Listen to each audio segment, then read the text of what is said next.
मुनिश्री एक बिटिया हैं, साक्षी जैन 12th क्लास की स्टूडेंट हैं।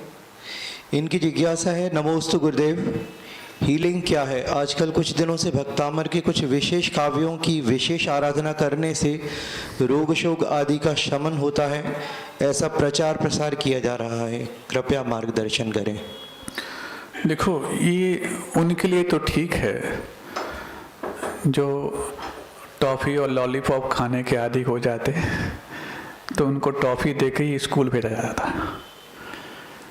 क्यों? घर में वो टॉफ़ी छोड़ नहीं पा रहे हैं, तो टॉफ़ी देके स्कूल भेज दो, टीचर समझाएगा या टीचर समझाएगी तो अपना आप वो छोड़ देगा।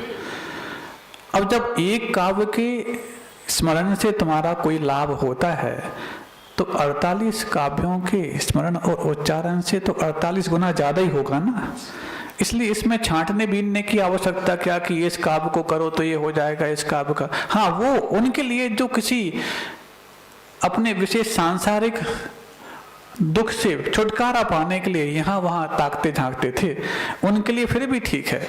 लेकिन जिनके लिए ये पता लग गया कि भक्ति के माध्यम से, प्रणाम करने के माध्यम से क्या क्या नहीं हो सकता, अभी बताया इसके पहले, तो फिर वो एक काव्य में नहीं अटकेंगे, बल्कि जब एक एक काव्य की रचना मानतुंग स्वामी के लिए 48 तालों को तोड़ने के लिए कारण बन गई, तो तुम्हारे तो ताले पहले से खुले हुए हैं, तुम्हारे तो कर्मों के तालों को तोड़ने के भी कारण बन सकती है।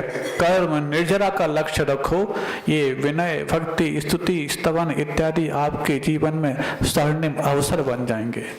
नहीं है तो फिर ये लेन देन की बात वहां जाएगी। हमने तो अल्पशुतम सुत बताम इसलिए किया था कि अच्छी बुद्धि चले, कब से पढ़ रहे हैं लेकिन बुद्धि तो अच्छी हो ही नहीं। तो उस काव्य के प्रति भी आपकी कई बार हो सकता है अनास्था हो जाए, और जब एक काव्य के प्रति अनास्था होगी दूसरों के भी हो सकती है। इसलिए पूरे विशुद्धि पूर्वक पूरे 48 काव्य प्रतिदिन पढ़ो, आपके सारे रोग शोक दूर अपने आप होने लग जाएंगे। क्या?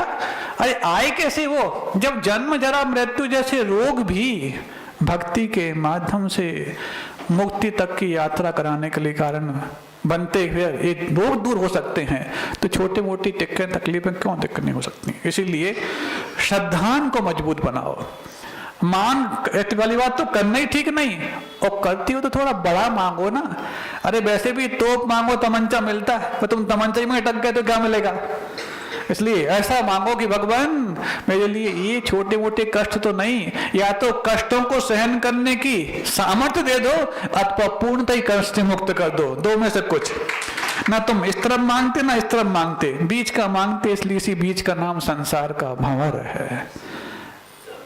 ये कभी मानतुंग स्वामी ने सोचा नहीं होगा कि हमारे भक्त लोग इस प्रकार से हमारे एक एक काव्य में बंटवारा कर लेंगे।